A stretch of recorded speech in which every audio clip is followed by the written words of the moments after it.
Here is something people assume about the first tattoos, that they were art decoration. Status. A way to look fierce before a hunt, or beautiful for a partner, or simply different from everyone else in the group. This is mostly wrong. The oldest tattoos ever found on a human body were not decoration, they were medicine. And the man who proves it has been frozen in a glacier for over 5,000 years. We are going to go look at him. In 1991, 2 hikers in the Italian Alps found a body sticking out of melting ice. At first, everyone assumed it was a recent accident, a lost climber. Modern hiking gear nearby suggested nothing unusual. It was not a recent accident. The body was 5,300 years old. Researchers named him Ötzi, after the valley where he was found. He died with an arrow in his shoulder, a head injury, and a stomach full of his last meal. He also had 61 tattoos. That number alone is worth sitting with for a second. This made Ötzi, almost overnight, the oldest tattooed human ever discovered, not the oldest by a small margin. Older than the next oldest known tattooed mummy by roughly 500 years. The tattoos themselves were strange. No animals, no symbols, no pictures of anything at all, just simple parallel lines and small crosses.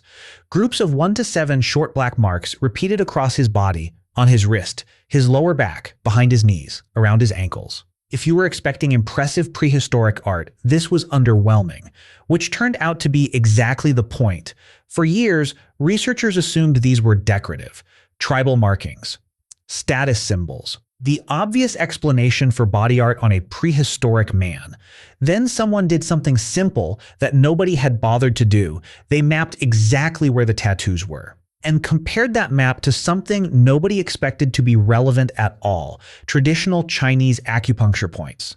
Acupuncture as a documented medical system doesn't appear in written records until roughly 100 BC in China.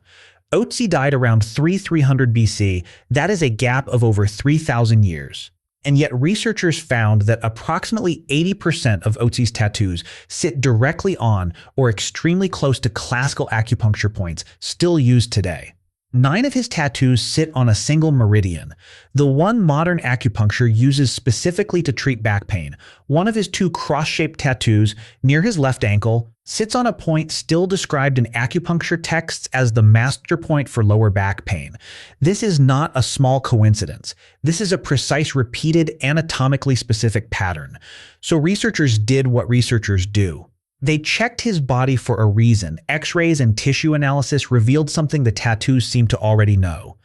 Otzi had arthritis, significant painful arthritis, in his hips, his knees, his ankles, and his lower spine. He also had whipworm eggs in his intestines, a parasite known to cause severe abdominal pain. Every single area covered in non-decorative tattoos corresponded to a place on his body that was already in chronic pain. The tattoos were not pictures of anything, they were a map of where it hurt. One researcher examining the evidence put it simply: from an acupuncturist's point of view, the specific combination of points marked on Otzi's body represents a coherent therapeutic plan, not random placement, not decoration, a plan. Whoever gave Ötzi these tattoos appears to have understood his body, his pain, and where to mark it, using a system that modern medicine wouldn't formally document for another 3,000 years. In 2015, researchers using infrared imaging found one more tattoo nobody had noticed before, on the lower right side of his chest. This one didn't fit the pattern. It wasn't near a joint. It wasn't on an obvious pain point, which means the full story still isn't settled. Some of Ötzi's tattoos appear to be therapeutic. At least one doesn't fit that explanation at all. Tattooing, even 5,000 years ago, may have already been doing more than one job at once. There is also the question of how any of this was actually done. For decades, the assumption was straightforward: cut the skin with a sharp stone, rub ash or soot into the wound, let it heal. In 2024, a team of archaeologists and tattoo artists tested this directly. They recruited a professional tattoo artist and used 8 different ancient tools and 4 different ancient techniques: incision, hand tapping, hand poking, even a method that threads pigment-soaked thread beneath the skin with a bone needle. They tattooed his leg with each method, let the wounds heal for 6 months, then compared the results under a microscope to Ötzi's own skin. The cutting method, the one everyone had assumed for 30 years, did not match. The closest match was hand poking. Using a single sharp point, bone or copper, pressed repeatedly into the skin, dot by dot, exactly the way a hand-poke tattoo is done today. A bone awl was found in Ötzi's own toolkit. Researchers now suspect it may be the actual instrument. A 5,000-year-old man may have been tattooed using a technique nearly identical to one still practiced by hand-poke tattoo artists right now. Here is the part that makes this more than just one strange mummy.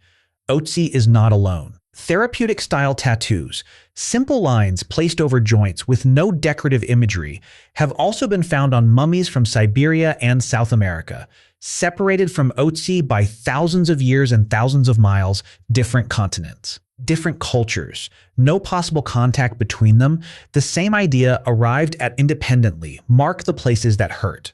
This doesn't mean every ancient tattoo was medical. Plenty of evidence elsewhere shows tattoos used for status, identity, and decoration, going back almost as far. What it means is that tattooing, one of the oldest and most universal human behaviors on the planet, may not have started as art at all. It may have started as a treatment. A way of marking pain onto the body in a form that couldn't be forgotten, lost, or argued about before written medicine, before diagnosis, before anyone had a word for acupuncture. Someone 5,000 years ago already understood that the body could be treated by marking specific points on its surface, and they did it with a sharpened bone, one careful puncture at a time. The ink survived an ice age, a glacier, and 5,000 years of frozen silence. What it actually proves is less romantic than most people expect, and considerably more interesting. It wasn't a craze, it wasn't fashion. It was the oldest known attempt by a human being to treat his own pain, written directly onto the only material that would still be readable 5,000 years later, his own skin. And somewhere, in a refrigerated case in northern Italy, he is still wearing it.